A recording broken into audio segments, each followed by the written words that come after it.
Hey everyone, it's Emmy at the Fast Lane Car. You know, the Honda Accord has been with us since 1976, and that's almost as old as I am.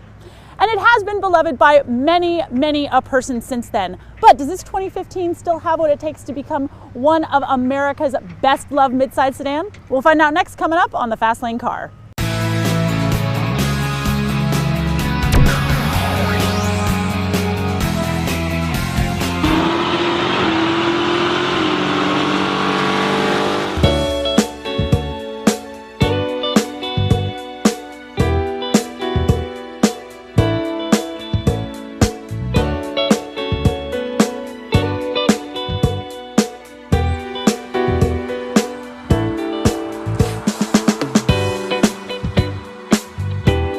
Under the hood, Honda has given us a 2.4 liter four-cylinder, which is good for 185 horsepower and 181 pound-feet of torque. And it's an Earth Dreams technology engine. The VTEC just kicked in.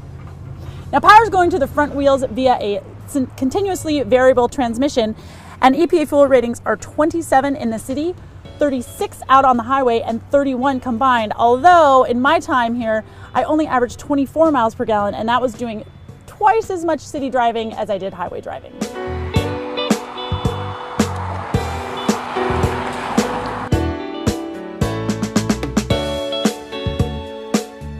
The Honda Accord was completely redesigned in 2014, and that pretty much carries over to this model year in 2015.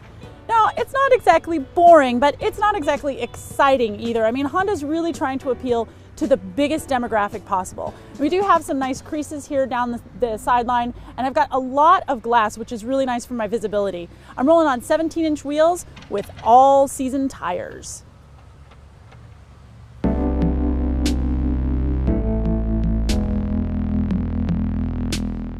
In this car, I've got a CVT, right? That's a continuously variable transmission, which basically means you have an infinite amount of gears. And in the past, these CVTs have tended to be kind of loud and a little whiny.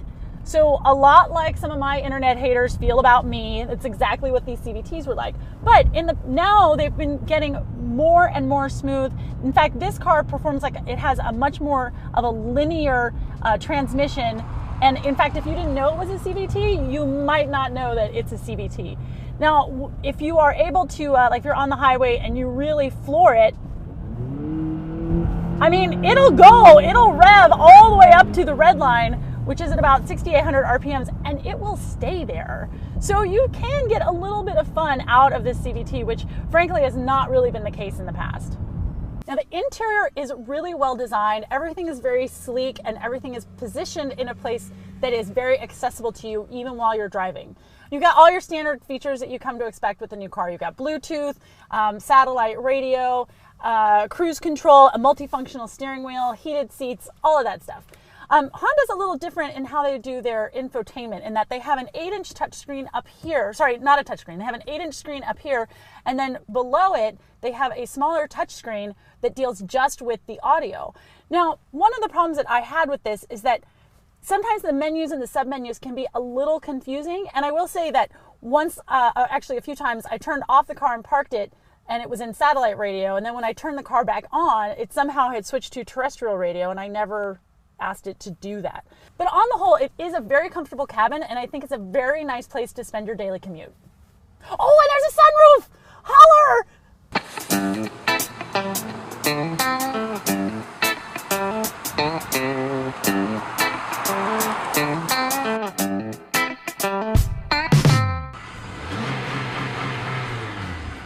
Oh, that sounds nice. Yeah, doesn't it? We'll have to get that. So Honda's given us this nifty little right-hand turn signal camera. It activates every single time you put on your right-hand blinker. The problem is that all I need to do is move my eyes to my mirror and I get the exact same view because I've got so much great visibility in this car. This whole thing seems just a little superfluous. I mean, I guess, okay, I don't have to move my eyes so far, but like, why is that there? So in the back seat, I have a ton of room. I mean, the driver's seat is set for my driving position, and I'm 5'9", and I mean, like, check it out. Tons of room. I've got tons of headroom, and in the back, I have my own personal cup holder, and I am mad for cup holders, I gotta tell you. Now this car is equipped with the Honda's forward collision warning system, and I can set it for a long distance from the car ahead of me, a normal distance, or a short distance. But those are very subjective. I mean, what is normal? What is normally almost hitting something? I'm not really sure what they mean. There were times when the system went off when I was nowhere near hitting the car in front of me, and then there were times when I couldn't get the system to go off even if I tried. So I looked in the manual to see maybe, you know, what the story was on this forward collision warning system. And okay, we're coming to a stop sign, because these are all the limitations. These are all the limitations of when the forward collision warning system won't work.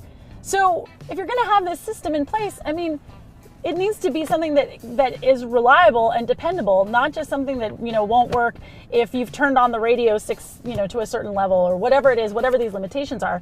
You know, I want it to work every single time. Otherwise, don't give me the technology. So in the back here, I've got 15.8 cubic feet of space, which I think is going to be enough for 5. I mean, it's a lot of space here. Let me see. Oh, wait, that back. So the trunk kind of narrows towards the back, so I actually only have enough room for 4. So trademark laundry basket rating of 4 for the 2015 Honda Accord. I thought it was going to be more. My back seat does fold down, but not 60/40, which means that if you're trying to haul some extra cargo plus 3 people, we're gonna have to ditch that third person. The 2015 Honda Accord EXL with navigation comes in at $30,985.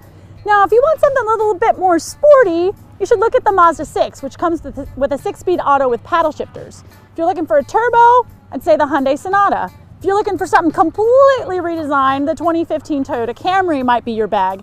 But for this one, on the TFL scale of buy it, lease it, rent it, or forget it, I've got to give the 2015 Honda Accord EXL with navigation a buy it.